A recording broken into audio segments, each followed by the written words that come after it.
आने वाले एपिसोड में चौहान परिवार एक बड़े झटके का सामना करता है जब भंवर सिंह की शर्त पूरी की जाती है और परिवार हैरान रह जाता है। कहानी एक अप्रत्याशित मोड़ लेती है जब चंद्रिका का पति दृढ़ता से कहता है कि वह उसे भंवर सिंह के सामने झुकने नहीं देगा और उसकी शर्त को खुद पूरा करेगा।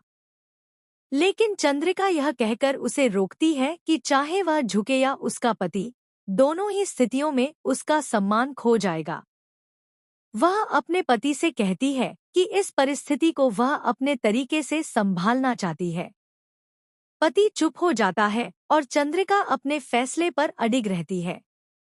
इस बीच भंवर सिंह अपने लोगों के साथ आता है, नारियल फुड़वाता है और अहंकार से घोषणा करता है कि अब झुकने का मुहूर्त आ चुका है।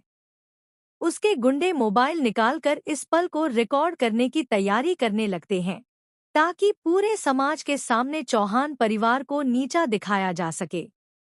तभी जैसे ही चंद्रिका झुकने के लिए बढ़ती है, एक बड़ा ट्विस्ट आता है।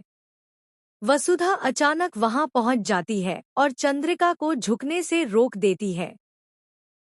वसुधा पूरे आत्मविश्वास से कहती है कि देवी हुकुम, आपको भंवर सिंह के सामने झुकने की जरूरत नहीं है। उसका आत्मविश्वास देखकर सभी हैरान हो जाते हैं। यह सोचने वाली बात है कि आखिरकार वसुधा ने ऐसा क्या कर दिया कि वह इतनी हिम्मत और घमंड के साथ भंवर सिंह का सामना कर रही है।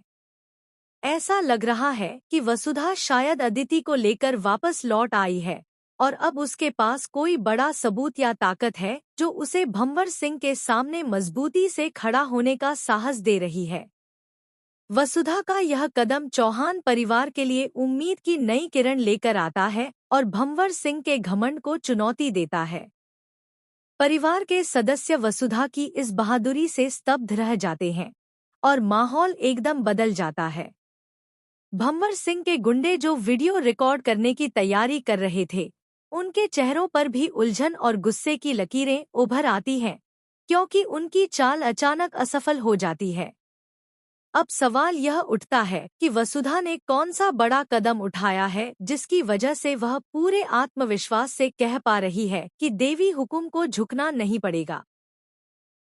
आने वाले एपिसोड में यह देखना बेहद दिलचस्प होगा कि वसुधा किस तरह भंवर सिंह की चाल को नाकाम करती है और परिवार की इज्जत बचाती है।